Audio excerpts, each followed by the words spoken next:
2026 চনৰ বিধানসভা নিৰ্বাচনত এবাৰ সন্মিলিত বিৰোধী ঐক্য মঞ্চই চৰকাৰ কৰিব, সংখ্যাগৰিষ্ঠতাৰে চৰকাৰ কৰিব, এই কথাটো নিশ্চিত। এই কথা বহুবাৰ কৈছোঁ আৰু আজিও পুনৰ দৃঢ়তাৰে দোহাৰিছোঁ। দুটা দিন আছে, দুটা দিনৰ আগত পুনৰ কৈছোঁ, এইবাৰ বিৰোধীৰ চৰকাৰ হ'ব, সংখ্যাগৰিষ্ঠতাৰে হ'ব আৰু গৌৰৱ গগৈ বিজেপি খুব বেয়াকৈ হাৰিব। এইকাৰণে আপোনালোকে পৰিসংখ্যা হয়তো ভালকৈ চোৱা নাই, আৰু অসমৰ মুখ্যমন্ত্ৰীৰ যিটো শাৰীৰিক যিটো পৰিভাষা, বডি লেংগুৱেজ, যিটো আপোনালোকে চালে নিশ্চয় গম পাব।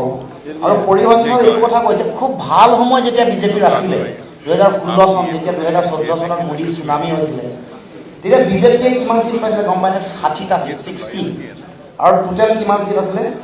86। তাৰপাছত 2021 চনৰ বিধানসভা নিৰ্বাচন হ'ল, তেতিয়া আমি বহুতা বিভক্ত আছিলোঁ, ৰাইজৰ দল, জাতীয় পৰিষদ, কংগ্ৰেছ, চব বহুতা বিভক্ত হোৱাৰ পাছতো বিজেপিৰ চিট কিমান কমিল আপোনাৰ গম পায় নাই? 11খন আসন কমিছে, তাৰমানে 14%, এৰাউণ্ড 14% কমিছে, ডিক্লাইন হৈছে।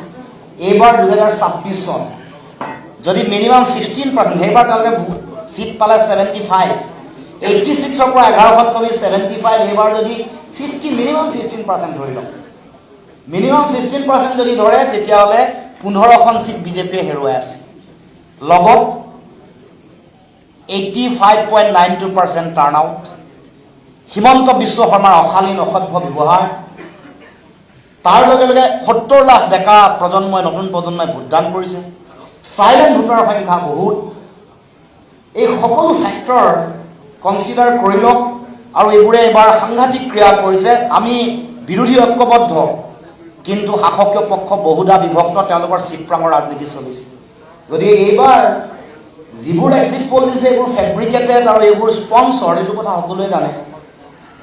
আমি পুনৰ দৃঢ়তাৰে কৈছোঁ, এইবাৰ আমি নতুন অসম গঢ়াৰ যি স্বপ্নৰে আমি যাত্ৰা আৰম্ভ কৰিছোঁ, তাৰ আৰম্ভণি, তাৰ আধাৰ